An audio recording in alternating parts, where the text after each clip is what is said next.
Mes bien-aimés dans le Seigneur, soyez bénis. Alors aujourd'hui, nous allons partager la parole de vie dans Jean, chapitre 16, versets 5 à 33. Jean, chapitre 16, versets 5 à 33. La venue du Paraclet. Je ne vous ai pas dit cela dès le commencement, parce que j'étais avec vous. Mais maintenant, je m'en vais vers celui qui m'a envoyé. Et aucun de vous ne me demande « Où vas-tu » Mais parce que je vous ai dit cela, la tristesse remplit vos cœurs. Cependant, je vous dis la vérité. C'est votre intérêt que je parte, car si je ne pars pas, le Paraclet ne viendra pas vers vous. Mais si je pars, je vous l'enverrai. Et lui, une fois venu, il établira la culpabilité du monde en fait de péché, en fait de justice et en fait de jugement de péché. Parce qu'il ne croit pas en moi de justice, parce que je vais vers le Père et que vous ne me verrez plus de jugement, parce que le prince de ce monde est jugé. J'ai encore beaucoup à vous dire, mais vous ne pouvez pas le porter à présent. Mais quand il viendra, lui, l'Esprit de vérité, il vous guidera dans la vérité tout entière, car il ne parlera pas de lui-même, mais ce qu'il entendra, il le dira et il vous expliquera les choses à venir. Lui me glorifiera, car c'est de mon bien qu'il recevra et il vous l'expliquera. Tout ce qu'a le Père est en moi. Voilà pourquoi j'ai dit que c'est de mon bien qu'il reçoit ce qu'il vous expliquera.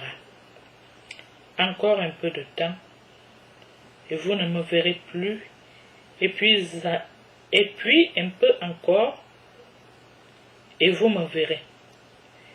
Quelques-uns de ses disciples se dirent entre eux, qu'est-ce qu'il nous dit là? Encore un peu, et vous ne me verrez plus, et puis un peu encore, et vous me verrez. Et je vais vers le Père. Il disait, qu'est-ce que c'est?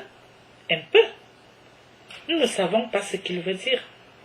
Jésus comprit qu'il voulait le questionner, et il leur dit, vous vous interrogez entre vous sur ce que j'ai dit, encore un peu, et vous ne me verrez plus, et puis un peu encore, et vous me verrez. En vérité, je vous le dis, vous pleurerez, et vous vous lamenterez, et le monde se réjouira. Vous serez triste, mais votre tristesse se changera en joie. La femme, sur le point d'accoucher, s'attriste, parce que son heure est venue. Mais lorsqu'elle a donné le jour à l'enfant, elle ne se souvient plus des douleurs. Dans la joie qu'un homme soit venu au monde, vous aussi, maintenant vous voilà triste, mais je vous verrai de nouveau et votre cœur sera dans la joie. Et votre joie, nul ne vous l'enlèvera ce jour-là. Vous ne me poserez aucune question. En vérité, je vous le dis. Ce que vous demanderez au Père, il vous le donnera en mon nom. Jusqu'à présent, vous n'avez rien demandé en mon nom.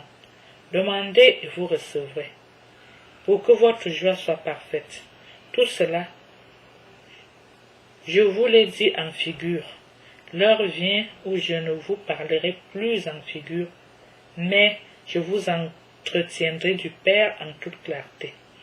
Ce jour-là, vous demanderez à mon nom, et je ne vous dis pas que j'interviendrai pour vous auprès du Père, car le Père lui-même vous aime, parce que vous m'aimez et que vous croyez que je suis sorti d'auprès de lui. Je suis sorti d'auprès du Père et venu dans le monde.